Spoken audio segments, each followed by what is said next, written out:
ॐ वर्णानामर्थसङ्गानां रसानां छन्दसामपि मङ्गलानां च कर्तारो वन्दे वाणी विनायको। नारायणं नमस्कृत्य नरं चैव नरोत्तमं देवीं सरस्वतीं व्यासं ततो जयमुदीरयेत्। गुरुर्ब्रह्मा गुरुर्विष्णु गुरुर्देवो महेश्वर गुरुर्साक्षात् परब्रह्म तस्मै श्री गुरुवे नमः।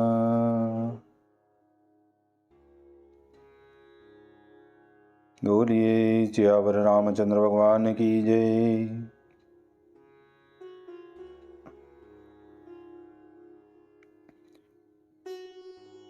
बोलिए सियावर रामचंद्र भगवान की जय। राधावर कृष्ण कन्हैया लाल भगवान की जय। उमा महेश्वर भगवान की जय। गायत्री ब्रह्मदेव भगवान की जय। सद्गुरुदेव भगवान की जय। माता पिता गुरुदेव की जय। समस्त संतगण भगवान की जय। समस्त भक्तगण भगवान की जय।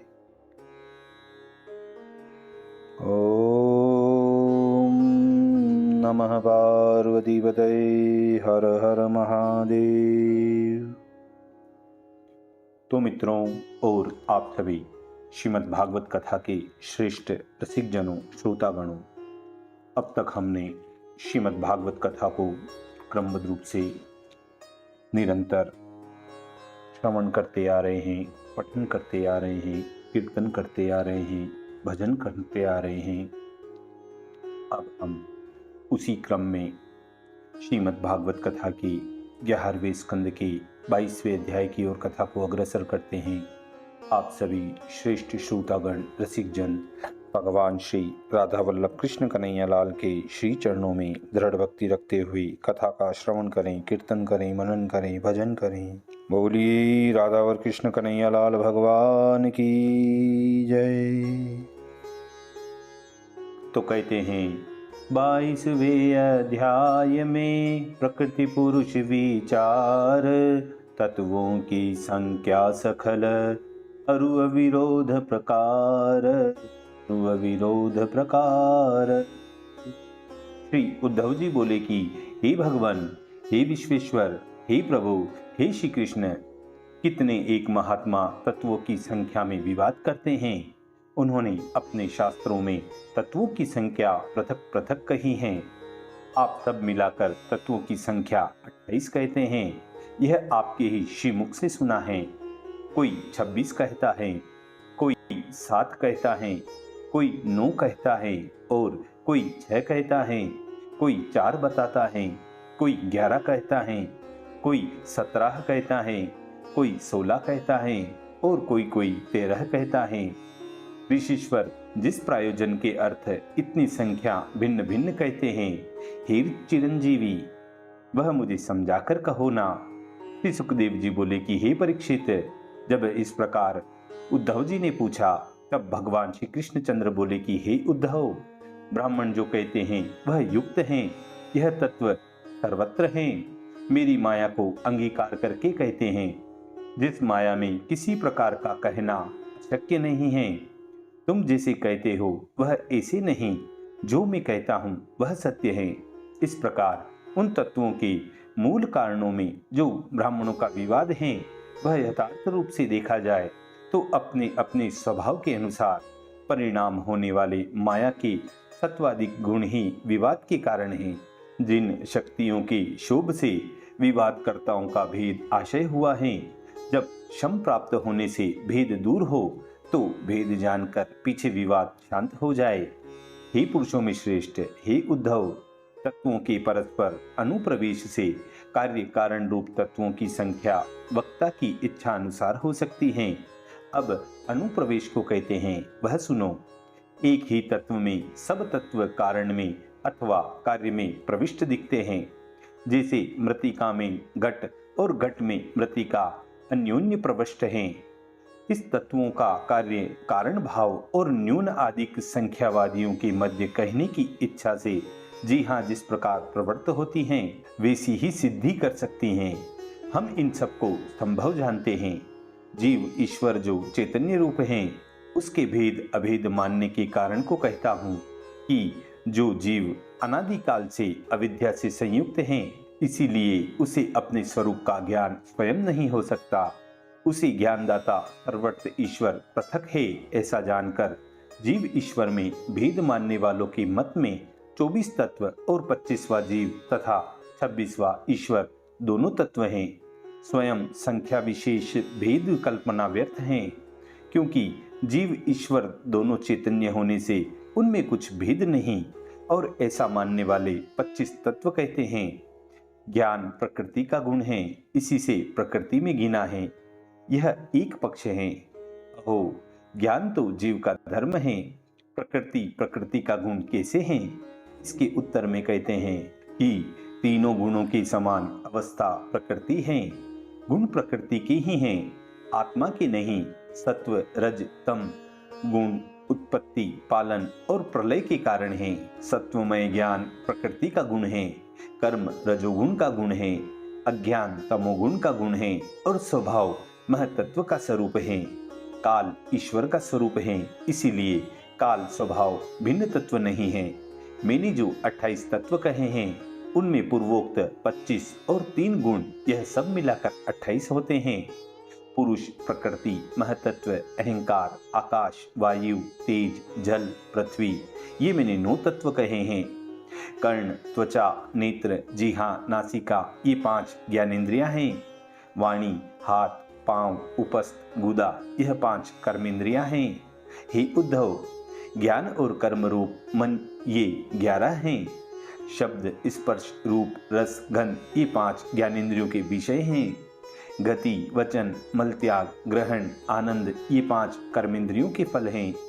भिन्न नहीं, इससे 28 के भीतर हैं, तत्व नहीं है। इस विश्व के आदि में कार्य कारण रूपिणी प्रकृति सत्वादिक गुण से इस विश्व की उत्पत्ति आदि अवस्था धारण करती है। निर्विकार पुरुष केवल साक्षी हुआ देखता है। इस कारण विकार युक्त प्रकृति से पुरुष भिन्न है। प्रकृति से उत्पन्न हुई महतत्वादि धातु विकार को पाकर पुरुष की चितवन से बल पाकर महतत्वादि परस्पर मिल प्रकृति के आशय से ब्रह्मांड रूप कार्य को उत्पन्न करते हैं। इसके संघात को प्राप्त होकर उसके उत्पन्न किए हुए देहादिक पदार्थ उन्हीं के अंतर्भूत हो जाते हैं। इससे देहादिक पृथक तत्व नहीं है। किसी के मत में आकाश वायु तेज जल पृथ्वी, यह 5 पदार्थ और दृष्टा जीव आकाशादि पदार्थों का और जीव का आधार आत्मा, ये 7 तत्व हैं। इस मत में प्रकृति महतत्व और अहंकार, इन कारण तत्वों का आकाशादि में अंतर्भाव माना है। इन्हीं 7 तत्वों से देह इंद्रियों की उत्पत्ति मानी है। जिनकी मत में 6 तत्व हैं, वह 5 तो पंच महाभूत और 6 परमात्मा को मानते हैं। इस मत में परमात्मा अपने से उत्पन्न हुए भूतों से जगत को रचकर उसमें प्रविष्ट हैं। इससे सब पदार्थों का परमात्मा में अंतर्भाव है। जिसके मत में 4 तत्व हैं, उनमें आत्मा और आत्मा से प्रादुर्भूत वायु तेज जल पृथ्वी, यही 4 तत्व हैं।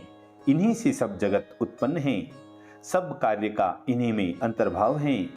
17 तत्व के मत में पंच महाभूत शब्द स्पर्श रूप रस गंध, 5 ज्ञानेंद्रिय, 1 मन 17वां आत्मा है। 16 तत्व के मत में आत्मा को ही मन कहा है और 13 के मत में पंच महाभूत और 5 ज्ञानेंद्रियां, 1 मन जीवात्मा और परमात्मा, ये 13 होते हैं। 11 के मत में पंच महाभूत और 5 ज्ञानेंद्रिय, 1 आत्मा। 9 के पक्ष में 5 महाभूत प्रकृति महतत्व अहंकार और पुरुष से कहते हैं। इस प्रकार ऋषियों ने तत्वों की पृथक पृथक संख्या कही है। यह सब प्रकृति से पुरुष को भिन्न जानने को है। ये सब यथार्थ हैं, क्योंकि विद्वानों का कहा और न्याय सिद्ध है। विद्वान क्या नहीं कह सकते। उद्धव जी बोले कि हे श्री कृष्ण, प्रकृति और पुरुष जिसमें एक जड़ और एक चैतन्य है, यद्यपि यह स्वभाव से ही भिन्न है, परंतु तो भी परस्पर का त्याग करते उनकी प्रीति नहीं होती। इससे भेद नहीं देखा जाता। हे पंकज लोचन, आत्मा देह में भासता है, देह को ग्रहण किए प्रतीत होता है। मैं हूँ, इस प्रकार दोनों के अभेद प्रकाश से देह का आत्मा से भेद नहीं देखा जाता। हे सर्वज्ञ, मेरे संदेह को युक्ति के वचनों से दूर करो। तुम्हारी कृपा से ही संसार के जीवों को ज्ञान प्राप्त होता है, तुम्हारी माया से ही अज्ञान होता है। आपके अतिरिक्त आपकी माया की गति कोई नहीं जान सकता। श्री भगवान बोले कि देह और आत्मा में बहुत विलक्षणता होती है। गुणों के शोभ से होने वाला यह देह तो विकारी है, आत्मा विकार रहित है। हे उद्धव, मेरी गुणमयी माया ने अनेक भांति भेद और भेद के ज्ञान रचे हैं। यद्यपि इस देह में अनेक भेद हैं, परंतु तो भी 3 प्रकार के कहे हैं, वह कहता हूँ। एक तो आध्यात्म रूप, एक आदिदेव रूप और एक अधिभूत रूप। दृष्टि अध्यात्म है और अधिभूत नेत्र गोलक, उसमें प्रविष्ट सूर्य का अंश अधिदेव है। नेत्रों से रूप जानना वह नेत्रों की प्रवृत्ति प्रेरणा वाले देवता बिना नहीं हो सकती।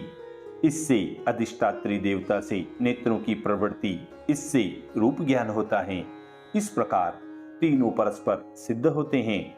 जो सूर्य आकाश विषय आपसे ही सिद्ध हैं, इसलिए आत्मा आध्यात्मादिकों का कारण है, इससे भिन्न है। अपने आप सिद्ध प्रकाश करके परस्पर प्रकाश करने वालों का भी प्रकाशक हैं।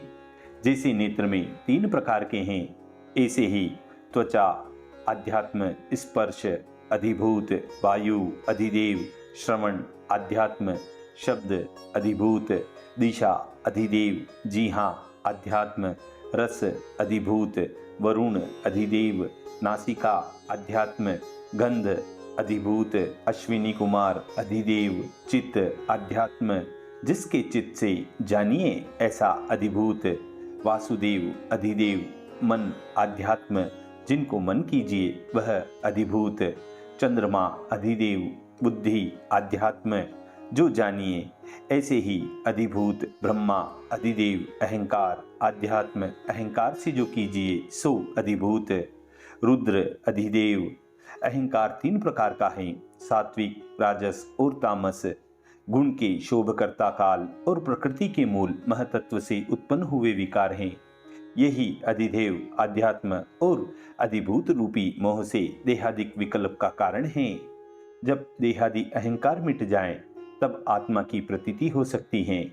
आत्मा का न जानना इसका स्वरूप नहीं, ऐसा विवाद मेट के अधर्म में निष्ठा और यह विवाद व्यर्थ ही है। परंतु तो भी स्वरूप भूत मुझसे विमुख जिनकी बुद्धि है उनकी निर्वृत्ति नहीं होती, परंतु विवाद से किए कर्मों से ऊंच नीच देह में जन्म मरण को प्राप्त होते हैं। उद्धव जी बोले कि हे प्रभु, तुमसे जिसकी बुद्धि विमुख है वे अपने किए कर्मों से आप ही नीच देहों को ग्रहण करते हैं। व्यापक आत्मा को देह से और देह में जाना अकर्ता का कर्म और नित्य का जन्म मरण कैसे संभव हो सकता है। हे गोविंद, अजित इंद्रियों से जो जानने योग्य हैं वह मुझसे कहो, क्योंकि लोक में बहुधा इसके जानने वाले नहीं हैं, और हैं भी सो माया से मोहित हो रहे हैं।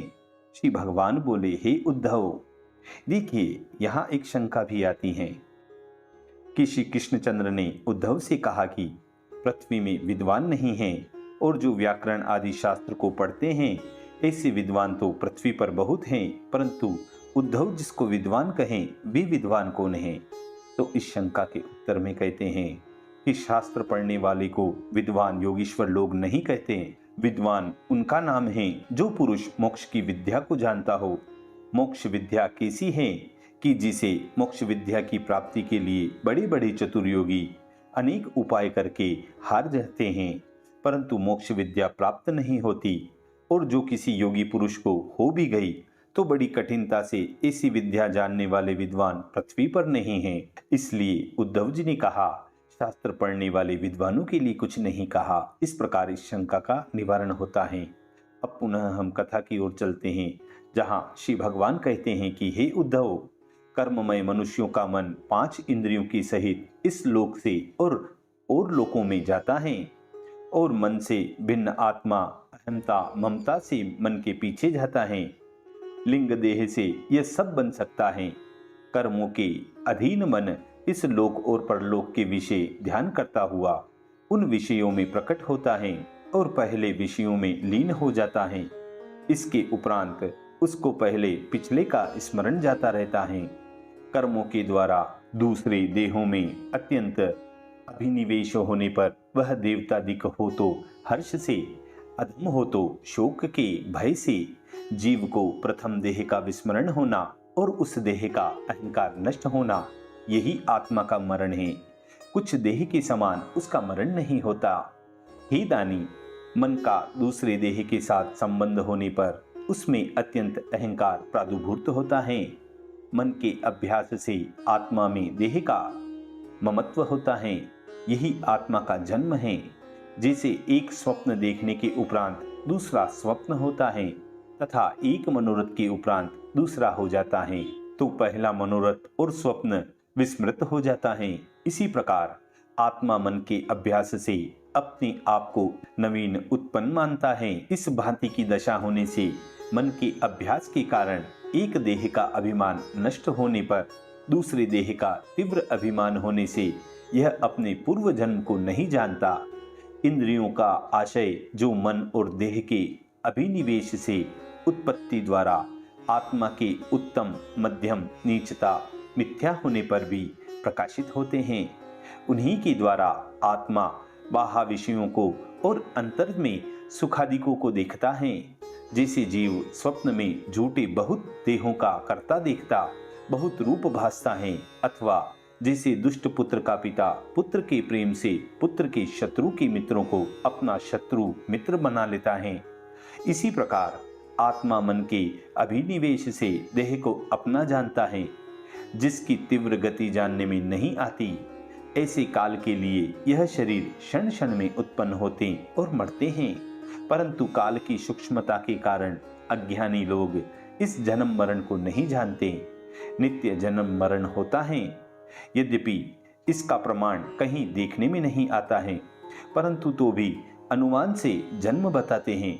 जैसे ज्योति पहले कोमल होती हैं, फिर कुछ एक अधिक होती हैं, इसके उपरांत अति क्षीण हो जाती हैं। जैसे वृक्ष का फल पहले कच्चा हुआ, फिर कुछ एक पीला पड़ा, इसके उपरांत पक गया, और जिस प्रकार क्रम से भिन्न अवस्था काल से होती हैं पर जानी नहीं जाती, ऐसे ही इसी अनुमान से शरीर को भी काल से नित्य वह अवस्थादिक होती हैं, परंतु जानी नहीं जाती हैं। प्रथम अवस्था भेद वाला त्याग, दूसरे का ग्रहण, यही जन्म मरण नित्य होता है। यही जगत अवस्था का भेद वाला है। इसी से क्षण क्षण में उत्पत्ति और नाश को वह प्राप्त होता है। अवस्था के भेद वालों की यही दशा है। यहाँ तर्क करते हैं कि नित्य अवस्था भेद से जन्म मरण होने वालों को ऐसा ज्ञान क्यों होता है कि यह देह है। सो यहाँ दृष्टांत दिखाकर कहते हैं कि जातियों के सादृश्य से यह वही दोष है। ऐसा ज्ञान होता है कि जिस प्रकार जल क्षण क्षण में बदलता है, परंतु नया जल आने पर भी उसे वही जल है, यह भ्रांति होती है। इसी प्रकार शरीर क्षण क्षण में परिवर्तित होता है, परंतु यह वही शरीर है, ऐसी वाणी अज्ञानी पुरुष भ्रांति से कहा करते हैं। अहो, बड़ा आश्चर्य है। जिसको देहाभिमान है उसको कर्म, जन्म मरण सब हैं, औरों को नहीं। यह कैसे संभव हो सकता है? तो इसके उत्तर में कहते हैं कि वस्तु से देहाध्यासवत का भी जन्म मरण नहीं। अध्यासवत पुरुष अपने कर्म बीज से न उत्पन्न होता न जन्म लेता है। भ्रांति से अजन्मा होने पर भी जन्मता सा और मरता सा भी प्रतीत होता है। अब देह के अवस्थान को कहते हैं। देह का प्रथम तो उदर में प्रवेश और फिर गर्भवास होता है, पीछे जन्म, फिर बाल्य, फिर कौमार, यौवन, 45 वर्ष से पीछे 60 वर्ष तक मध्यम वय, उसके उपरांत जरा, फिर पीछे मृत्यु। यह तो देह की अवस्था है। यह मनोरथमयी अवस्था ऊंच नीच देह को है। सत्व, रज, तम गुण के संग से आपको मान लेते हैं। इसमें कोई एक ईश्वर के अनुग्रह से भक्त इन अवस्थाओं को बहुत विवेक ज्ञान से छोड़ देते हैं। यदि कहो कि देह के जन्म मरण में तो वह मूर्छित रहता है, इसे इतना ज्ञान कैसे हो सके?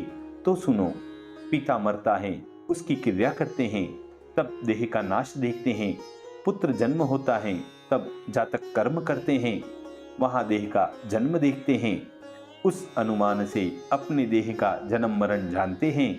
परंतु जन्म मरण खाली देह को है, दृष्टा का जन्म मरण नहीं होता। जैसे धनादि के बीज से जन्म का और पक जाने से मरण का जानने वाला जो दृष्टा है वह वृक्ष और फल से भिन्न है, इसी प्रकार देह के जन्म मरण जानने वाला दृष्टा देह से पृथक है। इसी भांति शरीर आदि से आत्मा का यथार्थ विचार करना चाहिए। यदि यह विचार न किया जाए तो विषय मोह में गिरने के कारण यह मूढ़ प्राणी संसार में गिरता है। गुण के भेद से विविध संसार कहते हैं, उसमें एक एक के दो दो भेद हैं। उसे कहते हैं कि तत्व गुण के संग से ऋषि देवता होते हैं, रजोगुण के असुर और मनुष्य होते हैं, तमोगुण से भूत पशु पक्षी इत्यादि सब उत्पन्न होते हैं। वह अपने कर्मों में भ्रमण करते हैं, वे ही उन योनियों में पड़े रहते हैं। अहो, आत्मा तो करता नहीं तो कर्मों से क्यों भ्रमण करता है? इस पर कहते हैं, जैसे नाचते और गाते पुरुष को देखकर यह पुरुष उनमें स्थित गाने और ताल को अपने मन में अनुवर्तन करता है, इसी प्रकार बुद्धि और गुणों के अवलोकन से, गुणों के सामर्थ्य से अकर्ता पुरुष उन्हें अपने आप में मान लेता है। जैसे जल में तीर के वृक्ष दौड़ते से दिखते हैं, जैसे दृष्टि के भ्रम से पृथ्वी भी भ्रमती सी दिखाई देती है, तो यह धर्म वृक्ष में भूमि में नहीं, यह अपने दोष से दिखते हैं। इसी प्रकार दृश्य का धर्म दृष्टा में स्फुरण होता है और आनंदादि आत्मा के लक्षण होने पर भी विषयों के गुण से प्रतीत होते हैं। यदि कोई कहे कि आत्मा भोग करता है वह मिथ्या है, जैसे मनोरथ की वृद्धि मिथ्या है और स्वप्न में देखी बुद्धि मिथ्या है, इसी प्रकार आत्मा में प्रतीत होता हुआ विषयों का अनुभव रूप संसार भी असत्य है। तो निर्वृत्ति के उपाय का प्रयोजन क्या है? इस पर कहते हैं कि यद्यपि स्वप्न असत्य हैं, परंतु तो भी उन विषयों के ध्यान करने वाले पुरुष की उस अवस्था में स्वप्न के दुख नहीं जाते। इसी प्रकार संसार के मिथ्या होने पर भी विषयों का ध्यान करने वाले पुरुष के जन्म मरण नहीं जाते। हे उद्धव, इसीलिए तुम इन दुष्ट इंद्रियों से विषय भोग मत करो। आत्मा के ज्ञान बिना यह संसार का भ्रम हुआ है, ऐसा जानो।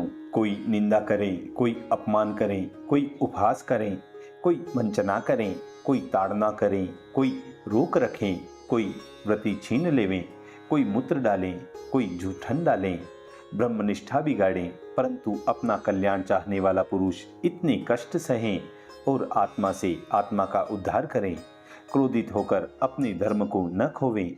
उद्धव जी बोले कि हे वक्ताओं में श्रेष्ठ, हे भगवान श्री कृष्णचंद्र, जैसे आपका वचन हम अच्छी रीति से समझ सकें उसी प्रकार समझाकर कहो कि नीच अधम पुरुष इस प्रकार पांडित्य करे तो उसका सहन करना महाकठिन है। हे विश्व के आत्मरूप, आपके चरण के जो आशय हैं, आपके धर्म में तत्पर और शांत हैं, उनको छोड़कर अति पंडित को भी ऐसे अपराधों का सहन होना अति कठिन है, ऐसा मैं मानता हूँ, क्योंकि स्वभाव बड़ा होता है। इसी मधुर संवाद के साथ श्रीमद् भागवत कथा की एकादश स्कंद की द्वाविंशो अध्याय 22वें अध्याय की पूर्णता व समाप्ति होती है। बोलिए श्री कृष्ण कन्हैया लाल भगवान की।